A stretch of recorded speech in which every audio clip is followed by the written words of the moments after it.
Start.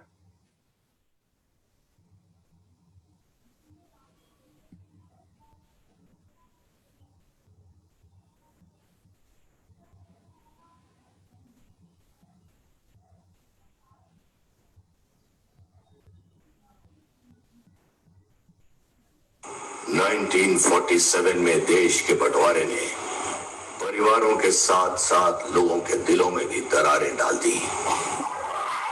दोनों ओर लूटमार, कत्ल खून, अमानुष अत्याचार और बर्बादी हुई। मशहूर उर्दू लेखक सादत हसन मंटो ने अपनी विशेष शैली से हटकर ऐसी कई काली घटनाओं को सफेद कागजों पर उतारा जो इंसानियत के नाम पर सियाह धब्बा है। सियाह हाशिए उन दर्दनाक और हौलनाक घटनाओं पर ही आधारित है। ये कुछ छोटी छोटी और कुछ बहुत ही छोटी अलग अलग 32 कहानियों का संकलन है। सियाह हाशिए। कहानी से पहले उसका टाइटल पढ़ा जाएगा जिससे आपको कहानी समझने में आसानी होगी। ये मंटो का खास अंदाज ही है जिसमें कई खौफनाक और दर्द भरी कहानियां कभी कभार लतीफों जैसी लगती हैं, जो आपको न चाहते हुए भी बेसाख्ता हंसने पर मजबूर कर देती हैं। सूत्रधार ने उन अविस्मरणीय दर्दनाक घटनाओं को प्रस्तुत करने का प्रयास किया है। देखिए, देश के बंटवारे के दौरान दिलों को दहलाने वाले शैतानी हौलनाक वाकयात के मनाजर। न मुरव्वत, न शराफत, न मोहब्बत, न वफा। न मुरव्वत, न शराफत, न मोहब्बत, न वफा। देख आया हूं मैं इस शहर का चेहरा चेहरा।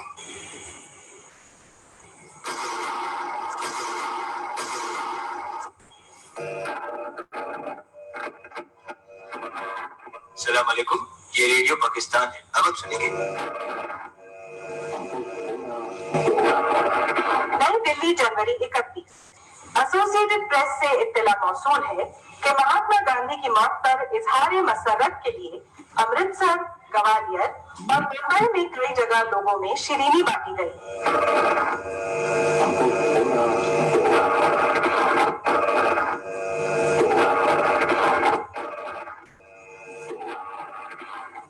उस आदमी के नाम जिसने अपनी खूनरेजियों का जिक्र करते हुए कहा, जब मैंने एक बुढ़िया को मारा तो मुझे ऐसा लगा मुझसे कत्ल हो गया है।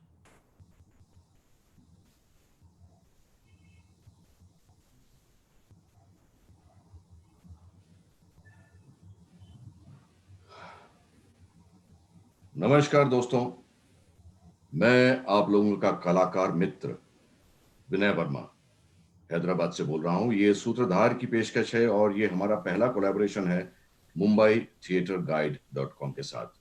आज इस महफिल में जो हम करने जा रहे हैं, जैसा कि आज का मौजू है, जो आज रात 1947 में बंटवारा हुआ था हिंदुस्तान का और जो खौफनाक घटनाएं हुई थी उस पर आधारित मंटो साहब ने जो कहानियां लिखी उसको हम पढ़ने की कोशिश करेंगे। हालांकि इसके स्टेज परफॉर्मेंसेस काफी हो चुके हैं पहले, और पहली बार इसको स्टेज पर डायरेक्ट किया था यहाँ जो हमारी साथी कलाकार हैं दीप्ति गिरोत्रा ने।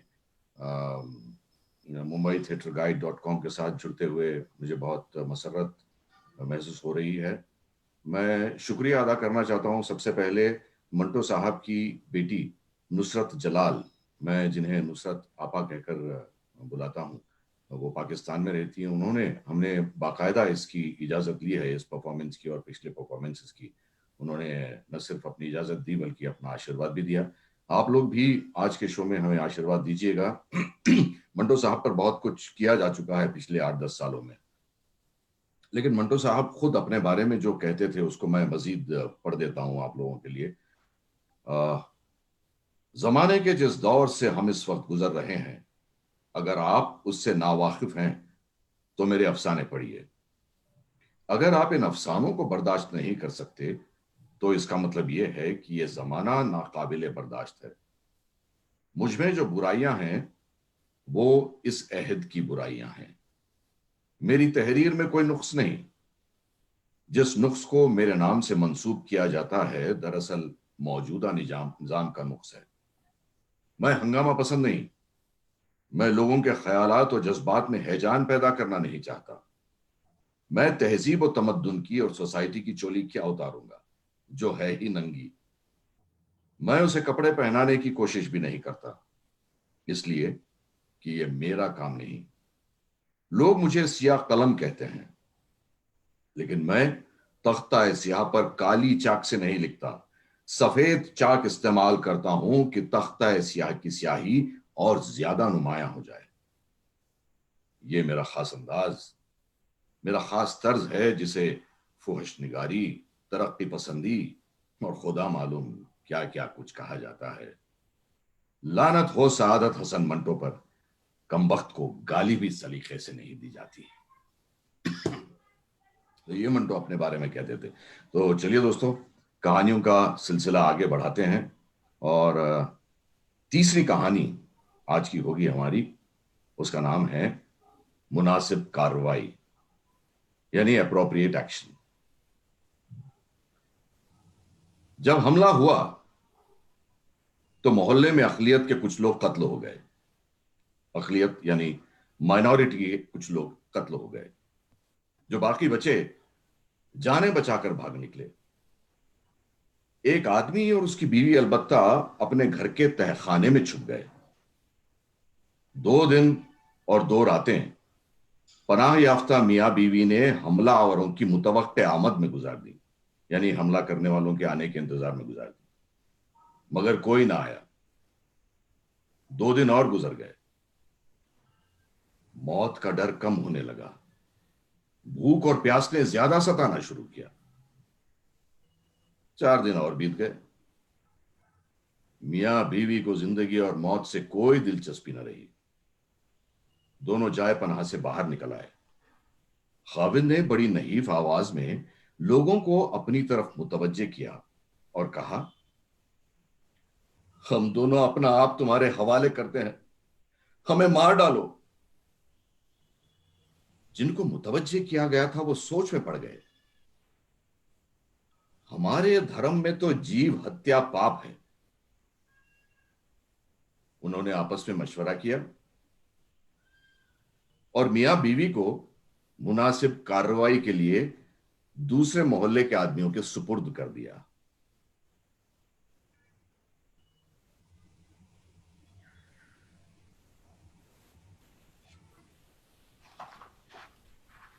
सफाई पसंदी।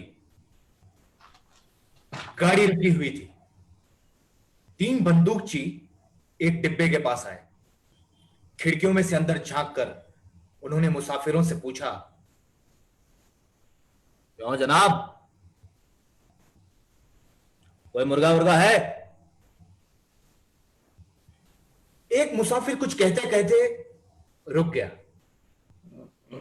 बाकियों ने जवाब दिया, जी नहीं। थोड़ी देर के बाद 4 नेजा बरदार आए।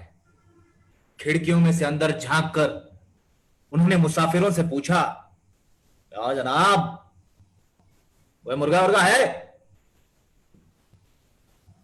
उस मुसाफिर ने, जो पहले कुछ कहते कहते रुक गया था, जवाब दिया, जी मालूम नहीं, आप अंदर आकर संडास में देख लीजिए। नेजा बरदार अंदर दाखिल हुए। संडास तोड़ा गया तो उसमें से एक मुर्गा निकल आया। एक नेजा बरदार ने कहा, कर दो हलाल। दूसरे ने कहा, नहीं, यहां नहीं, डिब्बा खराब हो जाएगा, बाहर ले चलो।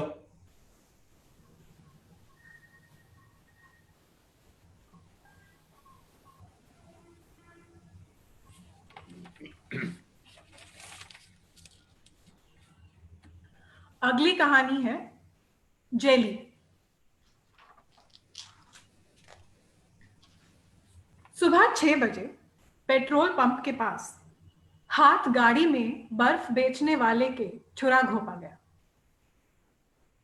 7 बजे तक उसकी लाश लुक बिछी सड़क पर पड़ी रही और उस पर बर्फ पानी बन बन गिरती रही। 7:15 बजे पुलिस लाश उठाकर ले गई।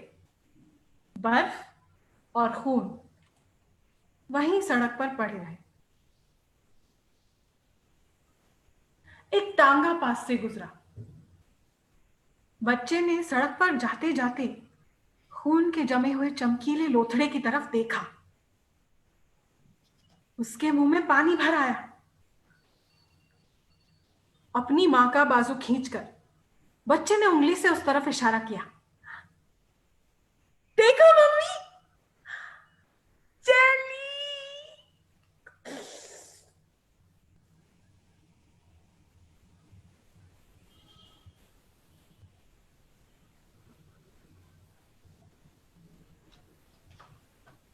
इस्तिक़लाल यानी मुस्तकिल मिजाजी या डिटर्मिनेशन।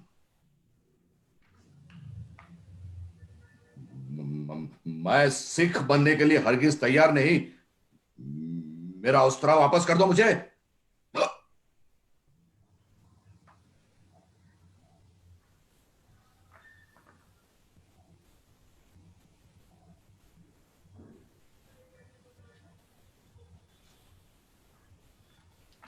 अगली कहानी खाद। उसकी खुदकुशी पर उसके एक दोस्त ने कहा, बहुत ही बेवकूफ था जी, मैंने लाख समझाया। देखो, अगर तुम्हारे केस काट दिए गए हैं और तुम्हारी दाढ़ी मूंड दी गई है तो इसका यह मतलब नहीं कि तुम्हारा धर्म खत्म हो गया। रोज दही इस्तेमाल करो। वाहे गुरु जी ने चाहा तो एक ही बरस में तुम वैसे के वैसे हो जाओगे। हाँ,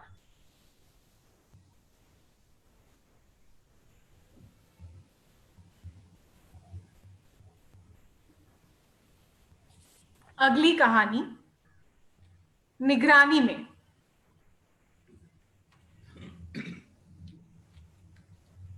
एक्स अपने दोस्त वाई को अपना हम मजहब जाहिर करके उसे महफूज मुकाम तक पहुंचाने के लिए मिलिट्री के एक दस्ते के साथ रवाना हुआ। रास्ते में वाई ने, जिसका मजहब मसलहतन बदल दिया गया था, मिलिट्री वालों से पूछा,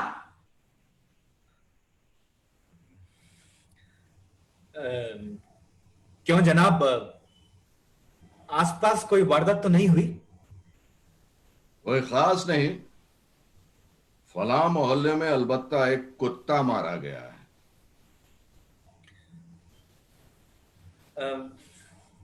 कोई और खबर?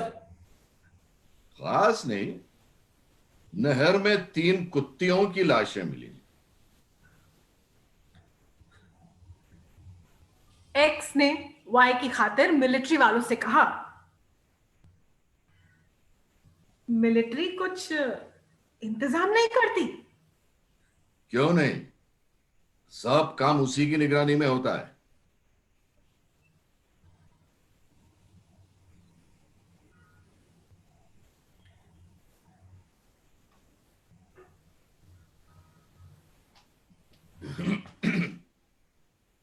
इश्तराकियत यानी सोशलिज्म। वो अपने घर का तमाम जरूरी सामान एक ट्रक में लदवाकर दूसरे शहर जा रहा था कि रास्ते में लोगों ने उससे रोक लिया। एक ने ट्रक के माल असबाब पर हरीसाना नजर डालते हुए कहा, देखो यार, किस मजे से अकेले इतना सामान उड़ा लिए जा रहा है। हाँ? असबाब के मालिक ने मुस्कुराकर कहा, जनाब, यह माल मेरा अपना है।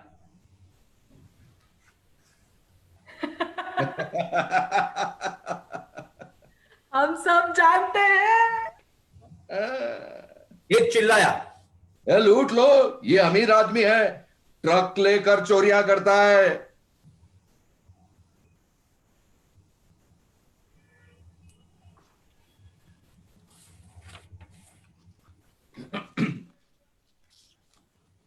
कहानी सदके उसके।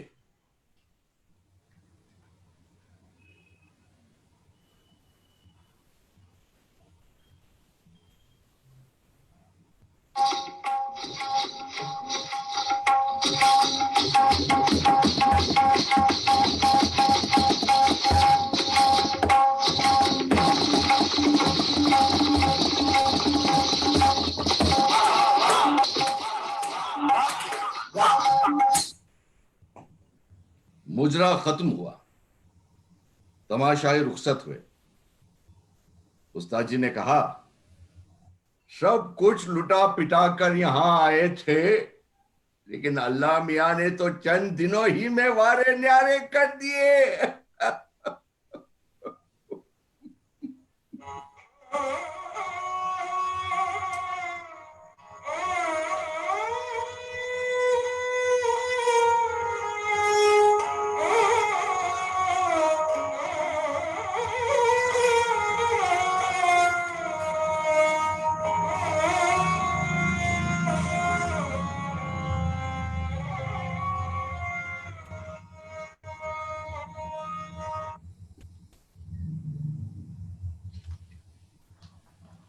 दावते अमल। आग लगी तो सारा मोहल्ला जल गया। सिर्फ एक दुकान बची रही, जिसकी पेशानी पर यह बोर्ड आवेजा था, यहां इमारत साजी का जुमला सामान मिलता है। यानी बिल्डिंग कंस्ट्रक्शन का पूरा सामान मिलता है, इमारत साजी का जुमला सामान, जुमला सामान मिलता है। हमेशा की छुट्टी, कहानी का नाम। पकड़ लो, देखो जाने ना पाए। शिकार थोड़ी सी दौड़ धूप के बाद पकड़ लिया गया। जब नेज़े उसके आर पार होने के लिए आगे बढ़े, तो उसने गिड़गिड़ा कर लर्जा आवाज में कहा, मुझे न मारो, मैं छुट्टियों में अपने घर जा रहा हूं।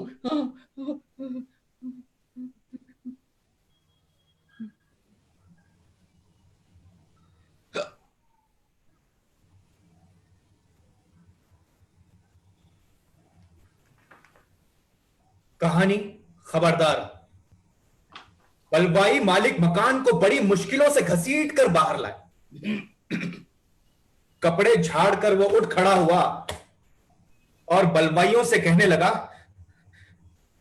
तुम लोग मुझे मार डालो, लेकिन खबरदार जो मेरे रुपए पैसे को हाथ लगाया।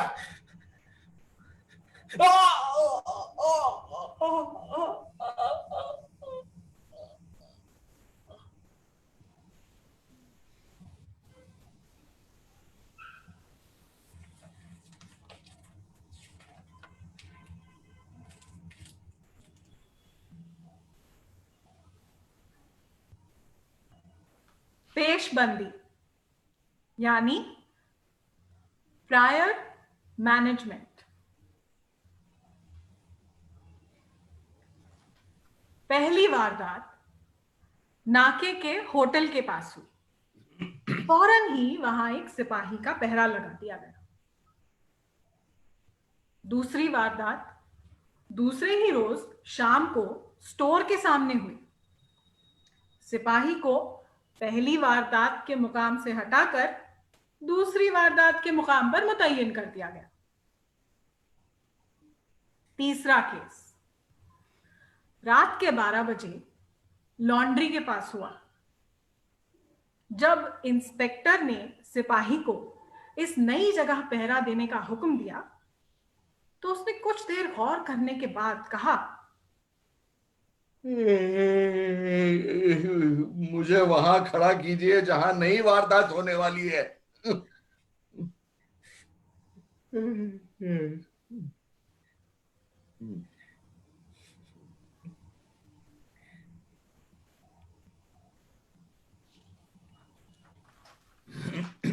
सीन। एक आदमी ने अपने लिए लकड़ी का एक बड़ा संदूक मुंतखब किया। जब उसे उठाने लगा तो संदूक अपनी जगह से एक इंच भी ना हिला। एक शख्स ने, जिसे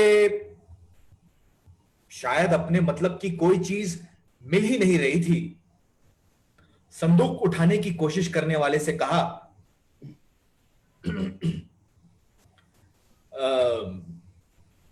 मैं तुम्हारी मदद करूं?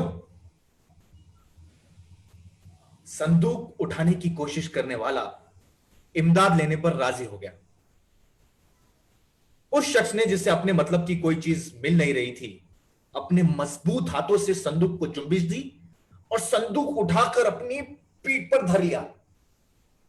दूसरे ने सहारा दिया और दोनों बाहर निकले। संदूक बहुत बोझिल था। उसके वजन के नीचे उठाने वाले की पीठ चटक रही थी और टांगे दोहरी होती जा रही थी, मगर इनाम की तवक्को ने उस जिस्मानी मशक्कत का एहसास नीम मुर्दा कर दिया था। संदूक उठाने वाले के मुकाबले में संदूक को मुंतखब करने वाला बहुत कमजोर था। सारा रास्ता वो सिर्फ एक हाथ से संदूक को सहारा दिए अपना हक कायम रखता रहा। जब दोनों एक महफूज मुकाम पर पहुंच गए तो संदूक को एक तरफ रखकर सारी मशक्कत बर्दाश्त करने वाले ने कहा,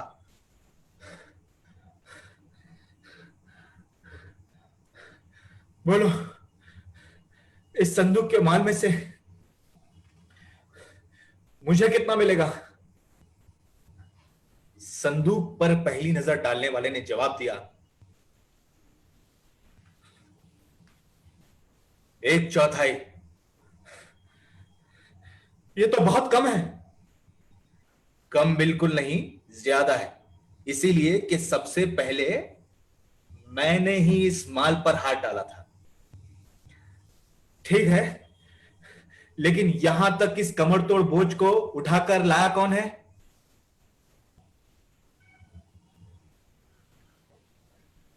आधे आधे पर राजी होते हो? ठीक है, खोलो संदूक। संदूक खोला गया तो उसमें से एक आदमी बाहर निकला। उसके हाथ में तलवार थी।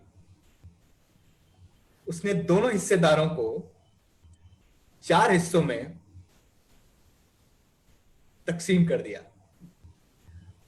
तकसीम।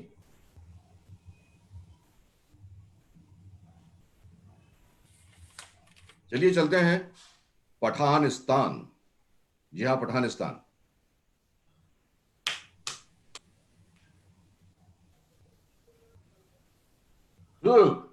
एकदम जल्दी बोलो, तुम कौन है? मैं वो शैतान का बच्चा, जल्दी बोलो, तुम हिंदू है या मुस्लिमीन? मुस्लिमीन। मुस्लिमीन।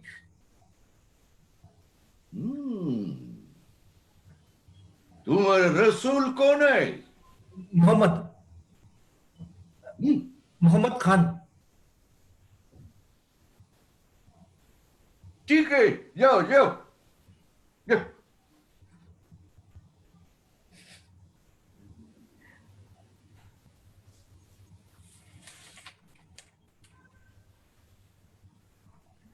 अगली कहानी, घाटे का सौदा।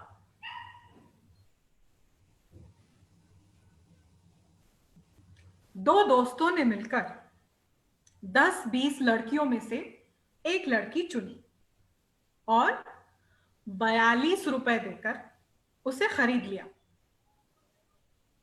रात गुजार कर एक दोस्त ने लड़की से पूछा,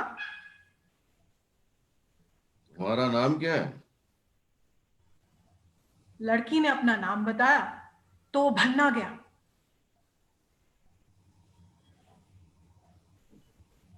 उसने तो कहा था कि दूसरे मजहब की है। उसने झूठ बोला था। यह सुनकर वो दौड़ा दौड़ा अपने दोस्त के पास गया और उससे कहने लगा, उस हरामजादे ने हमारे साथ धोखा किया है। हमारे ही मजहब की लड़की थमा दी। अरे चलो वापस कराएं।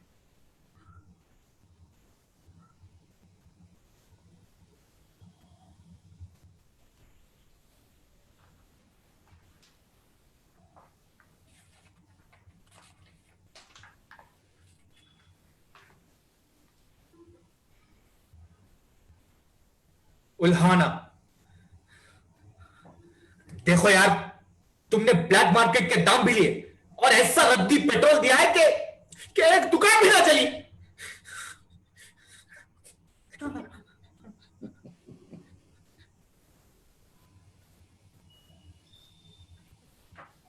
इस कहानी का नाम है जायज इस्तेमाल।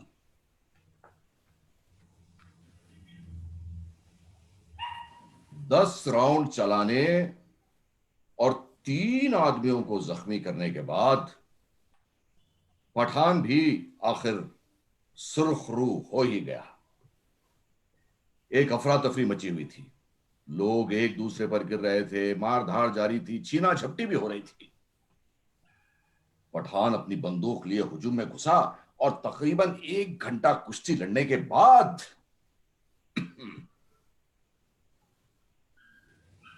थर्मस पर हाथ साफ करने में कामयाब हो गया।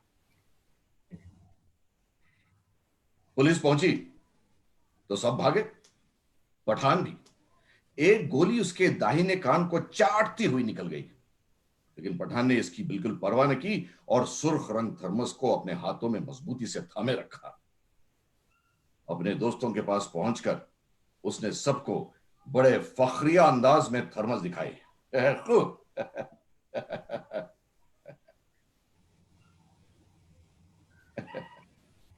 अरे खान साहब, आप ये क्या उठा लाए हैं? क्यों? अरे ये तो ठंडी चीजें ठंडी और गर्म चीजें गर्म रखने वाली बोतल है। हो, हम इसमें निस्वार डालेगी, ये गर्मियों में गर्म और सर्दियों में सर्द रहेगी। हुई हुई।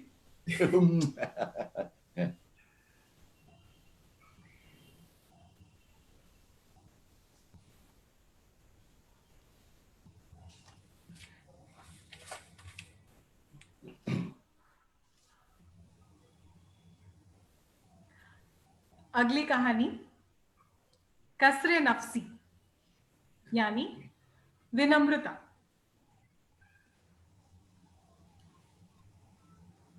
चलती गाड़ी रोक ली गई। जो दूसरे मजहब के थे उनको निकाल निकाल कर तलवारों और गोलियों से हलाक कर दिया गया। इससे फारिग होकर गाड़ी के बाकी मुसाफिरों की हलवे, दूध और फलों से तवाज़ो की गई। गाड़ी चलने से पहले तवाज़ो करने वालों के मुंतजिम ने मुसाफिरों को मुखातिब करके कहा, भाइयों और बहनों, हमें गाड़ी की आमद की इत्तला बहुत देर में मिली। यही वजह है कि हम जिस तरह चाहते थे उस तरह आपकी खिदमत न कर सके।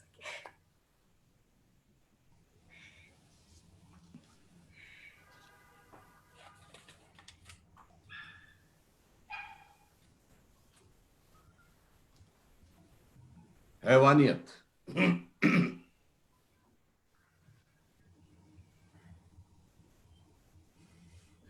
बड़ी मुश्किल से मियां बीवी घर का थोड़ा सा असासा बचाने में कामयाब हो गए। असासा यानी सामान, घर का असासा बचाने में कामयाब हो गए। एक जवान लड़की थी, उसका पता न चला। एक छोटी सी बच्ची थी, उसको मां ने अपने सीने के साथ चिमटाए रखा। एक भूरी भैंस थी, उसको बलवाई हाँक कर ले गए। एक गाय थी, वो बच गई मगर उसका बछड़ा ना मिला। मियां बीवी, उनकी छोटी लड़की और गाय एक जगह छुपे हुए थे। सख्त अंधेरी रात थी। बच्ची ने डर कर रोना शुरू किया तो खामोश फजा में जैसे कोई ढोल पीटने लगा। मां ने खौफजदा होकर बच्ची के मुंह पर हाथ रख दिया कि दुश्मन सुन न ले। आवाज दब गई। बाप ने एहतियातन बच्ची के ऊपर गाढ़े की मोटी चादर डाल दी। थोड़ी दूर जाने के बाद दूर से किसी बछड़े की आवाज आई। गाय के कान खड़े हो गए। वो उठी और दीवानावार दौड़ती हुई टकराने लगी। उसको चुप कराने की बहुत कोशिश की गई, मगर बेसूद। शोर सुनकर दुश्मन करीब आने लगा। मशालों की रोशनी दिखाई देने लगी। बीवी ने अपने मियां से बड़े गुस्से के साथ कहा, तुम क्यों इस हैवान को अपने साथ ले आए थे?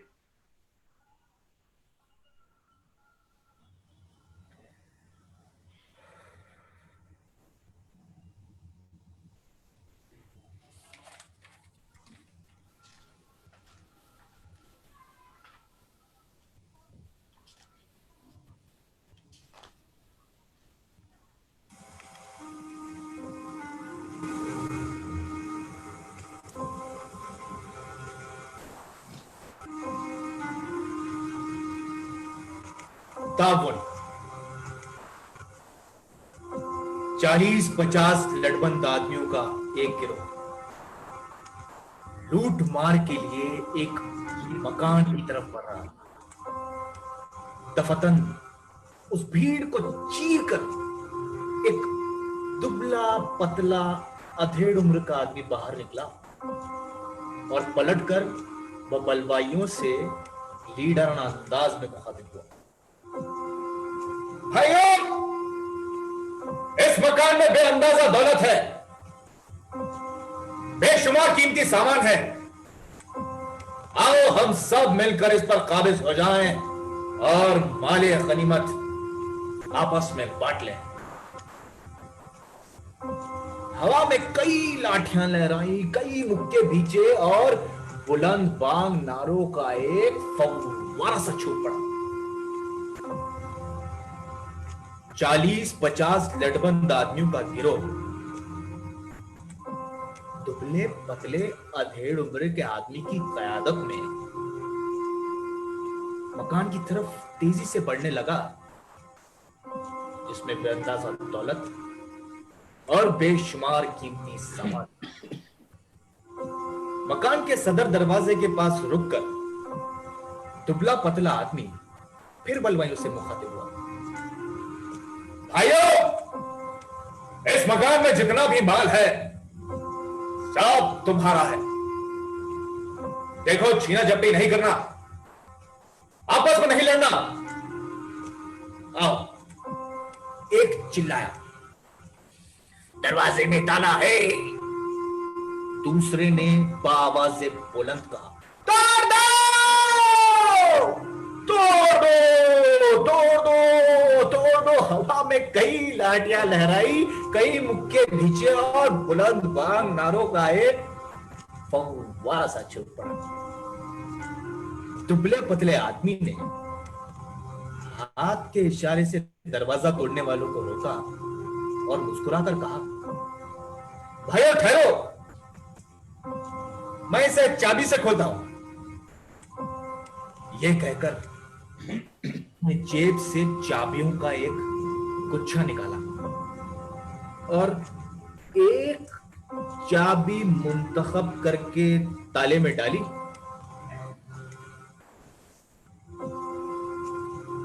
और उसे खोल दिया।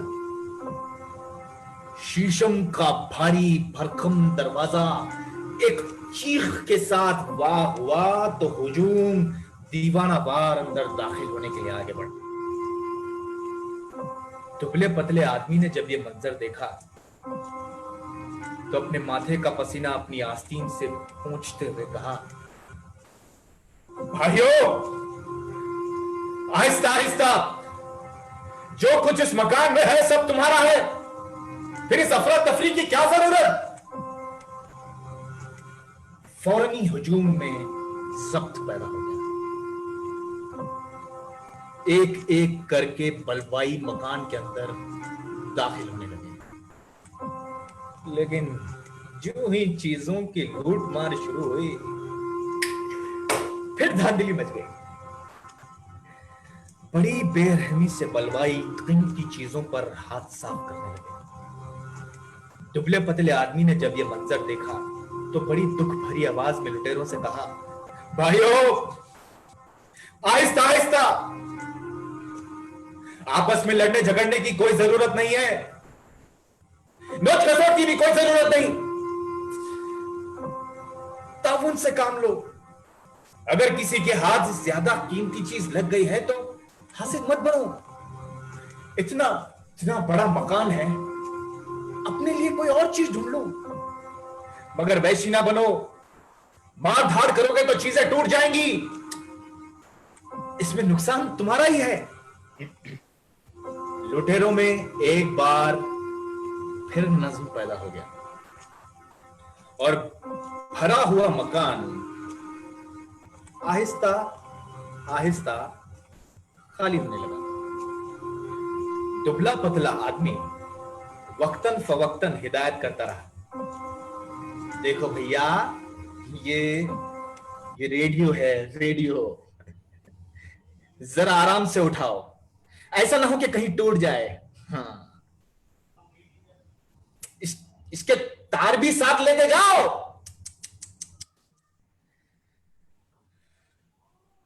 तय कर लो भाई, भाई से तय कर लो। अखरोट की लकड़ी की तिपाई है, हाथी दाग की पच्चीकारी है, बड़ी नाजुक चीज है। हाँ, अब ठीक है। अरे नहीं नहीं, यहां मत पियो, बहक जाओगे, इसे घर ले जाओ।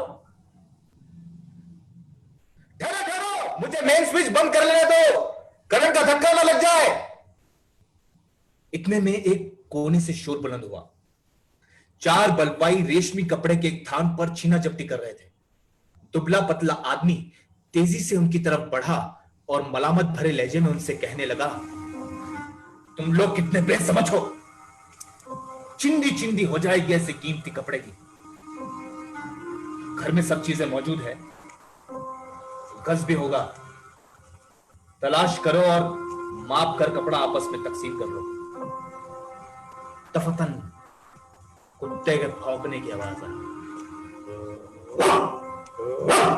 और चश्म सदन में एक बहुत बड़ा गद्दी कुत्ता एक जस के साथ अंदर लपका और लपकते ही उसने 2-3 लुटेरों को भंबोड़ दिया। दुबला पतला आदमी चिल्लाया, टाइगर, टाइगर, टाइगर। जिसके मुंह में एक लुटेरे का नोचा हुआ गरेबान था, दुम हिलाता हुआ निगाहें नीचे किए कदम उठाने लगा। टाइगर के आते ही सब लुटेरे भाग गए थे। सिर्फ एक लुटेरा बाकी रह गया था, जिसके गिरबान का टुकड़ा टाइगर के मुंह में था। उसने दुबले पतले आदमी की तरफ देखा और पूछा, कौन हो तुम? दुबला पतला आदमी मुस्कुराया,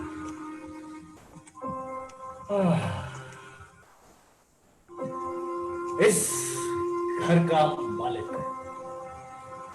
देखो देखो, तुम्हारे हाथ से कांच का मर्तबान गिर रहा है।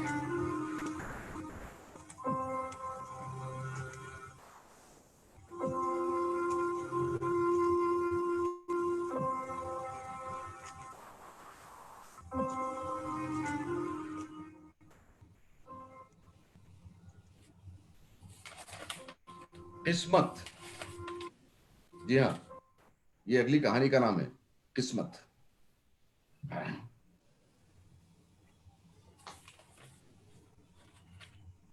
अरे कुछ नहीं दोस्त, इतनी मेहनत करने पर सिर्फ एक बक्स हाथ लगा था, उसमें भी साला सुअर का गोश्त निकला। ठक!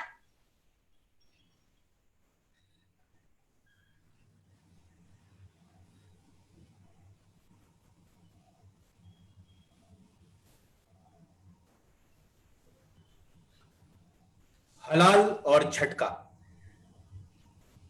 मैंने उसकी शहरत पर छुरी रखी, हौले हौले फेरी और उसको हलाल कर दिया। ये तुमने क्या किया? क्यों? इसको हलाल क्यों किया? मजा आता है इस तरह। मजा आता है कि बच्चे, तुझे झटका करना चाहिए था इस तरह।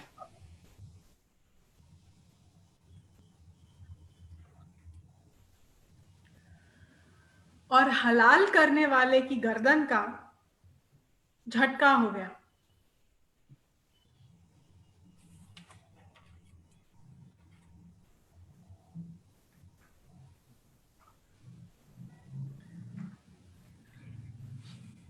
अगली कहानी, करामात।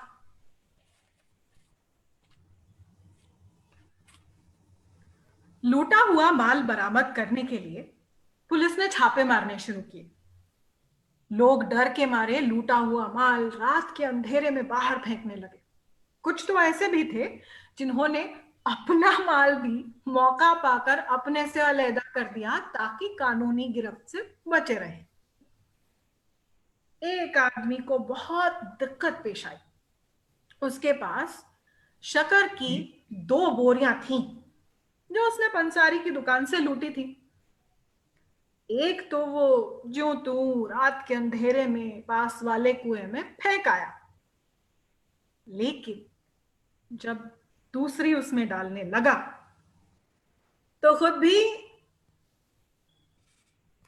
चला गया। शोर सुनकर लोग इकट्ठे हो गए। कुएं में रस्सियां डाली गई, जवान नीचे उतरे और उस आदमी को बाहर निकाल लिया गया। लेकिन वो चंद घंटों के बाद मर गया। दूसरे दिन जब लोगों ने इस्तेमाल के लिए उस कुएं में से पानी निकाला तो वो मीठा था। उसी रात उस आदमी की कब्र पर दिए जल रहे थे।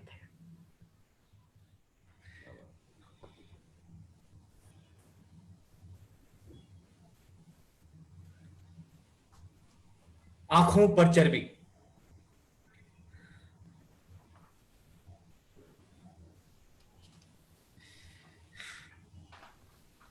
हमारी कौम के लोग भी कैसे हैं? 50 सुअर इतनी मुश्किलों के बाद तलाश करके इस मस्जिद में काटे हैं। वहां मंदिरों में धड़ाधड़ गाय का गोश्त बिक रहा है, लेकिन यहां सुअर का मांस खरीदने के लिए कोई आता ही नहीं।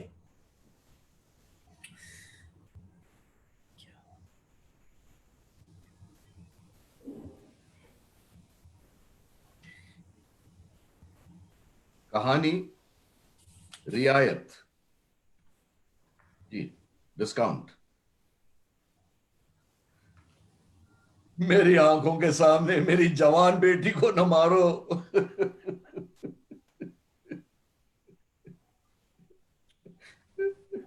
चलो इसी की मान लो। कपड़े उतार कर हाँक दो एक तरफ।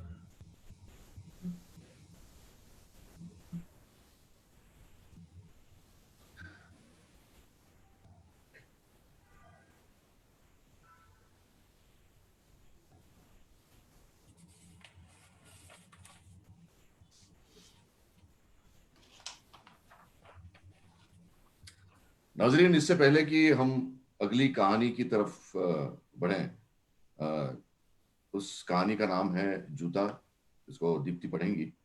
लेकिन इस कहानी के एक ऐतिहासिक तारीखी किरदार सर गंगाराम, जिनको आज की पीढ़ी बहुत कम जानती है, उनके बारे में थोड़ी सी इंफॉर्मेशन देनी बहुत जरूरी है। सर गंगाराम के बारे में मैं थोड़ा सा पढ़ देता हूं ताकि आपको बैकग्राउंड पता चले कि गंगाराम जी कौन थे और कहानी को समझने में आपको ज्यादा आसानी होगी। अप्रैल 1851 में पैदा हुए लाहौर के बाशिंदे आला दर्जे के फिलैंथ्रोपिस्ट गंगाराम को अंग्रेजी हुकूमत ने सर और राय बहादुर के टाइटल से नवाजा था। ये आईआईटी रुड़की से इंजीनियर बने। इन्होंने लाहौर में 50,000 एकड़ जमीन को, जी हां, 50,000 एकड़ जमीन को 3 साल में ही अपने खर्चे पर मीलों लंबी पाइपलाइन बिछाकर हरा भरा कर दिया था। इसके अलावा लाहौर में हॉस्पिटल्स और कॉलेजेस के लिए कई बड़ी इमारतें डिजाइन की और बनाई। पठानकोट से अमृतसर तक रेल लाइन बिछाने के अलावा घोड़ों से चलने वाली 2 डिब्बों की छोटी रेल सियालकोट, जो अब पाकिस्तान में फैसलाबाद है, वहां से अपने गांव गंगापुर तक चलवाई। इस घोड़ा रेल को 2010 में हेरिटेज रेल की शक्ल से चलाया जा रहा है। इनके नाम से एक बड़ा हॉस्पिटल लाहौर में है और दूसरा दिल्ली में। लाहौर की मॉल रोड के एक चौराहे पर कभी इनका एक पुतला हुआ करता था। अगली कहानी जूता इसी से जुड़ी हुई है।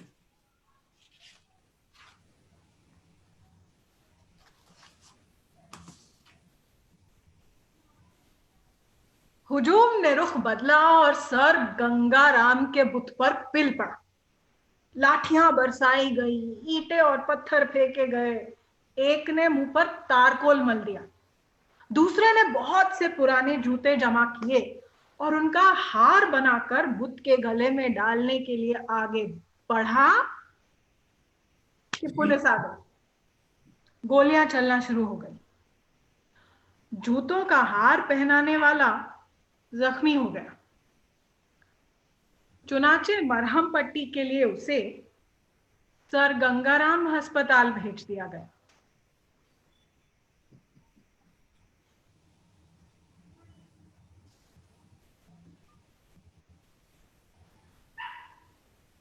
बेखबरी का फायदा, बेखबरी का फायदा, बेखबरी का फायदा। लबलबी दबी, पिस्तौल से झुंझुलाकर गोली बाहर निकली। खिड़की में से बाहर झांकने वाला आदमी उसी जगह दौरा हो गया। लबलबी थोड़ी देर के बाद फिर दबी। दूसरी गोली भिन भिनाती हुई बाहर निकली। सड़क पर माशिकी की मशक फटी। वो औंधे मुंह गिरा और उसका लहू मशक के पानी में हल होकर बहने लगा। लबलबी तीसरी बार दबी। निशाना चूक गया। गोली एक गीली दीवार में जज्ब हो गई। चौथी गोली एक बूढ़ी औरत की पीठ में लगी। वो चीख भी ना सकी और वहीं ढेर हो गई। पांचवी और छठी गोली बेकार गई। गोलियां चलाने वाला भन्ना गया।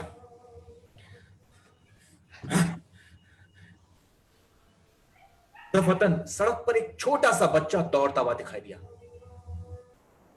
गोलियां चलाने वाले ने पिस्तौल का मुंह उसकी तरफ मोड़ा। उसके साथी ने उससे कहा, ये क्या करते हो? क्यों? गोलियां तो खत्म हो चुकी है। तुम खामोश रहो। इतने से बच्चे को क्या मालूम।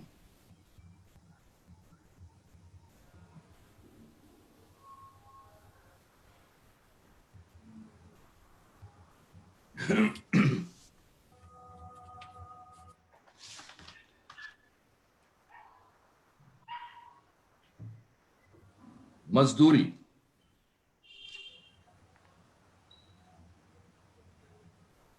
लूट खसोट का बाजार गर्म था। फिर चारों तरफ आग भड़कने लगी। गर्मी में इजाफा हो गया। एक आदमी हारमोनियम की पेटी उठाए खुश खुश गाता जा रहा था। जब तुम ही गए परदेस लगा कर ठेस, ओ पीतम प्यारा, दुनिया में कौन हमारा, दुनिया में कौन हमारा। एक छोटी उम्र का लड़का झोली में पापड़ों का अंबा डाले भागा जा रहा था। पापड़ों की एक गड्डी गिरी, झोली में से गिर पड़ी तो लड़का उसे उठाने के लिए झुका तो एक आदमी ने, जिसने सर पर सिलाई की मशीन उठाई हुई थी, कहने लगा, रहने दे बेटा, रहने दे, अपने आप भुन जाएंगे। बाजार में धब से एक भरी हुई बोरी गिरी। एक शख्स ने जल्दी से बढ़कर अपने छुरे से उसका पेट चाक किया। आंतों के बजाय शक्कर, सफेद सफेद दानों वाली शक्कर बाहर निकल आई। लोग जमा हो गए और अपनी अपनी झोलियां भरने लगे। एक आदमी कुर्ते के बगैर था। उसने जल्दी से अपना तहबंद खोला और मुट्ठियां भर भर कर उसमें डालने लगा। हट जाओ, हट जाओ। एक तांगा ताजा ताजा रोगन शुदा अलमारियों से लदा हुआ गुजर गया। ऊंचे मकान की खिड़की में से मलमल का थान फड़फड़ाता हुआ बाहर निकला। शोले की जुबान ने हौले से उसे चाटा। सड़क तक पहुंचा तो वो राख का एक ढेर था।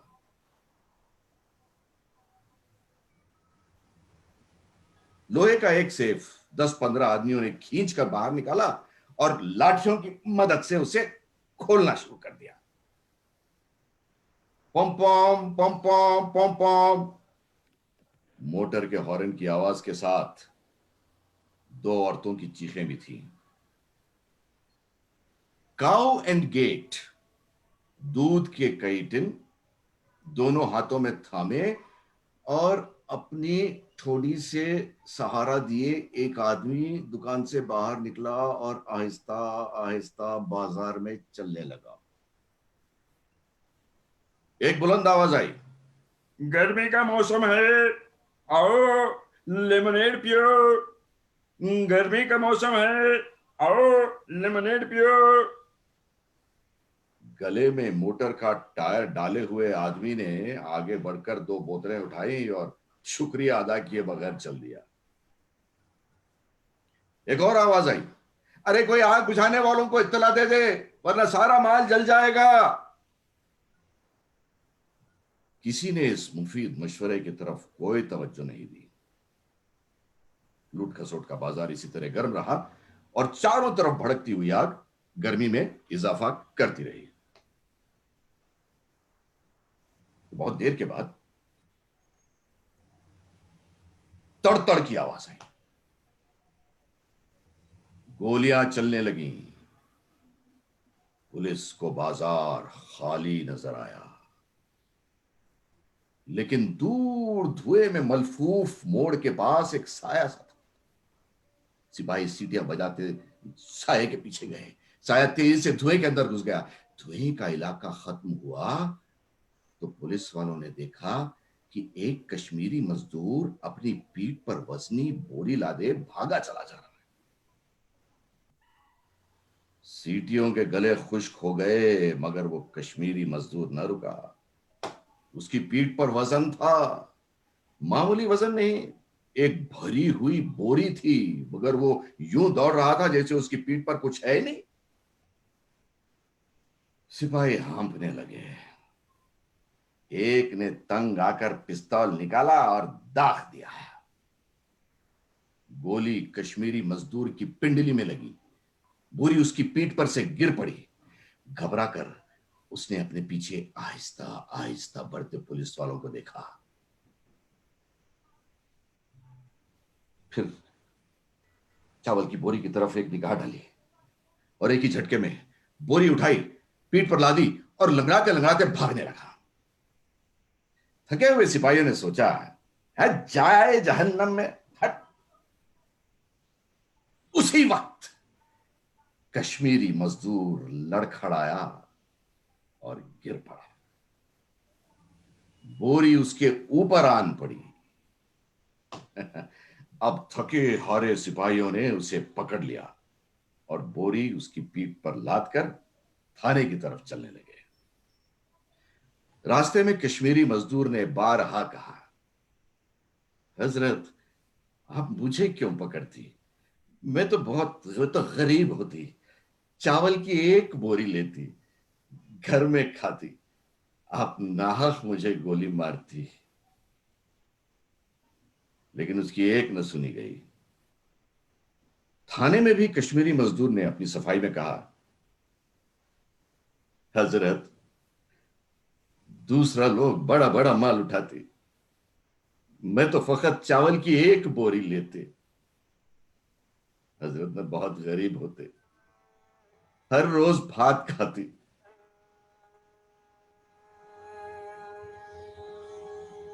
जब वो थक हार गया तो उसने अपनी मैली टोपी से माथे का पसीना पोंछकर चावल की बोरी की तरफ हसरत भरी निगाहें डालकर थानेदार के आगे हाथ फैलाए। अच्छा हजरत, ये बोरी अपने पास रखते, मैं सिर्फ अपना मजदूरी मानते। चार आने, चार आने।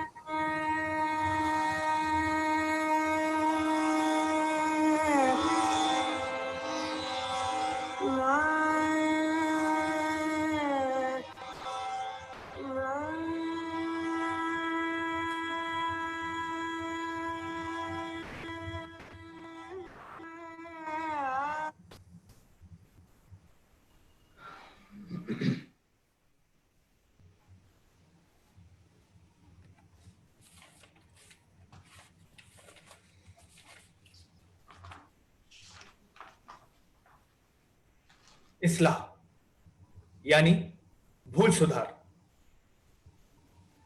कौन हो तुम?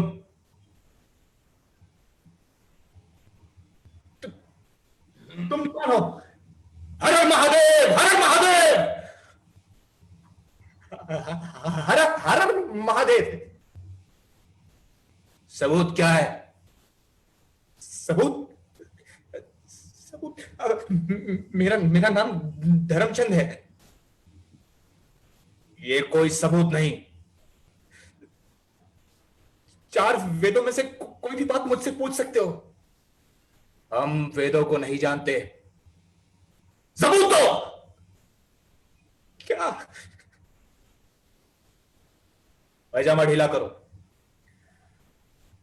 पैजामा ढीला हुआ तो एक शोर मच गया, मार डालो, मार डालो। ठहरो ठहरो, मैं तुम्हारा भाई हूं, भगवान की कसम तुम्हारा भाई हूं।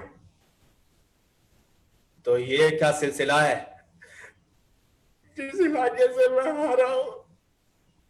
दरअसल वो हमारे दुश्मनों का है, इसलिए मजबूरन मुझे ऐसा करना पड़ा, सिर्फ अपनी जान बचाने के लिए। एक यही चीज गलत हो गई है। बा, बाकी मैं बिल्कुल ठीक हूं। उड़ा दो गलती को। गलती उड़ा दी गई। धर्मचंद भी साथ ही उड़ गया।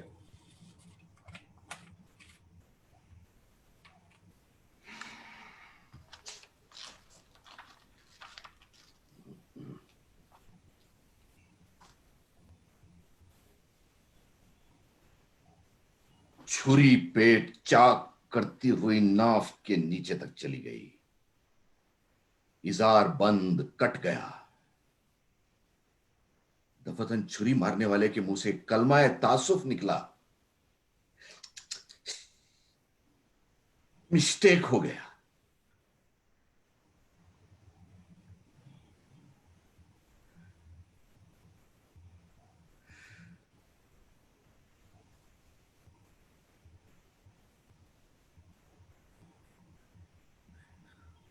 मरा नहीं, मरा नहीं। देख देख, अभी जान बाकी है। रहने दे यार, मैं थक गया हूं।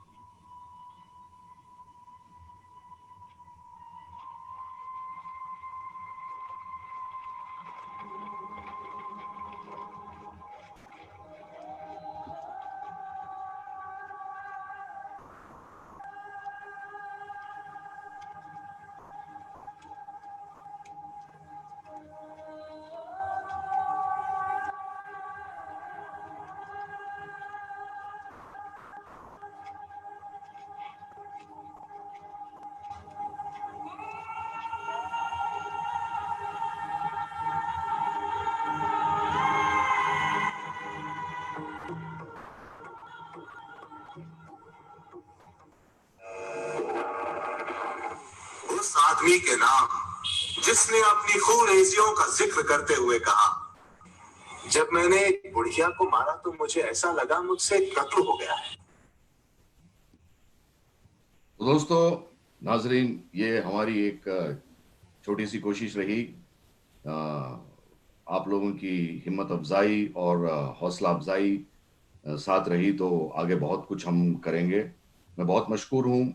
मैं शुक्रिया अदा करना चाहता हूँ भाविक भाई, Bhavik Shah, Mumbai theatre guide .com के जो संचालक हैं, जिन्होंने हमको ये मौका दिया। हम लोग हैदराबाद में हैं। हैदराबाद में हमारी ऑर्गेनाइजेशन, संस्था है, तंजीम है सूत्रधार के नाम से।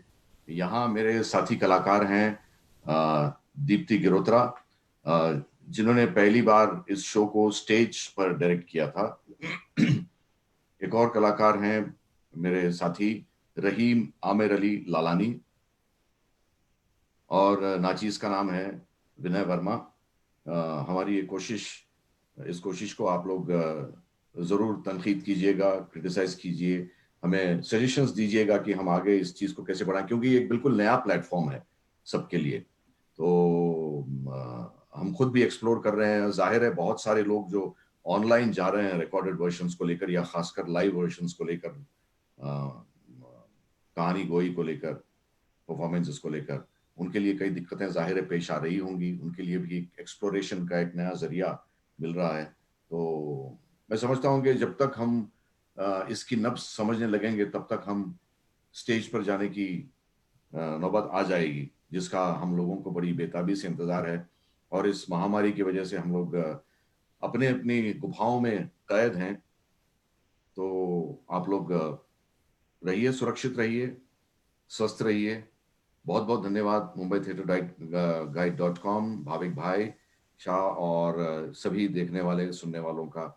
आप लोगों का आशीर्वाद बना रहे। बहुत बहुत शुक्रिया आप लोगों का। Thank you very much.